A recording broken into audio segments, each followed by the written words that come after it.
સુરેન્દ્રનગર જિલ્લાના લીંબડી તાલુકાના ખંભલાવ ગામના ખેડૂત આગેવાન ક્રાંતિ સંગઠન દર્પણ એકેડેમી દ્વારા મુખ્યમંત્રી, નાયબ મુખ્યમંત્રી, નાણામંત્રી, મહેસૂલ મંત્રી, કૃષિ મંત્રી, મુખ્ય સચિવને ખેડૂતોના હિતમાં પત્ર લખવામાં આવ્યો છે. તો પત્રમાં જણાવાયું હતું કે ખેડૂત, ખેતી મજૂરો અને પશુપાલકોના આપઘાત અટકાવવા તથા તેમની સમસ્યાનો કાયમી ઉકેલ લાવવા યોગ્ય નીતિ બનાવવા વિનંતી કરાઈ હતી.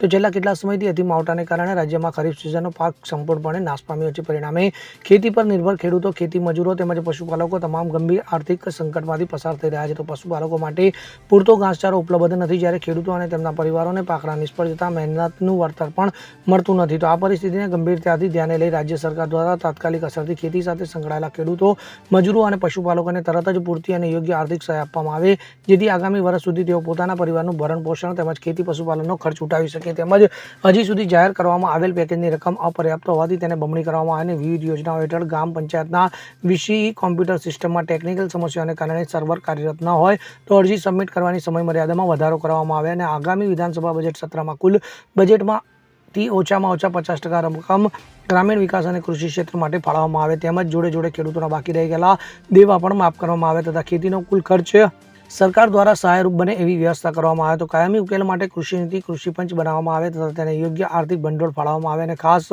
પ્રધાનમંત્રી ફસલ વીમા યોજના અંતર્ગત તમામ ખેડૂતોને પાક નુકસાનનું પૂરું વળતર આપવામાં ઝડપી કાર્યવાહી હાથ ધરવામાં આવે.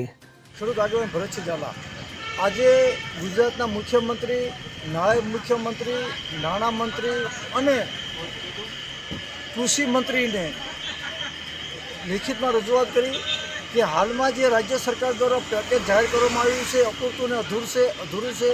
5 ખેડૂતોએ આત્મહત્યા કરી છે અને ગામડે ગામડે નીતિ નિયમના અરજી ફોર્મ ભરવામાં સર્વર ન ચાલતું હોવાને કારણે ખેડૂતોને બહુ મુશ્કેલી છે. તો એમાં પણ વધારો કરે. તો અમારી ટૂંકમાં માંગ છે કે સરકાર દ્વારા પ્રધાનમંત્રી ફસલ વીમા યોજના અંતર્ગત પૈસા અપાવે, હાલનું પેકેજ અધૂરું ને અપૂરતું છે એમાં પણ વધારો કરે અને જે સર્વર નથી ચાલતું તો સમયમાં પણ વધારો કરે.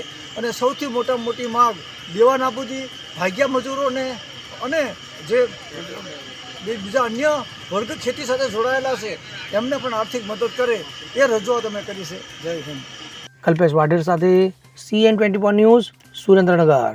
હવે જુઓ દેશ દુનિયાની તમામ ખબરો તમારી આંગળીના ટેરવે.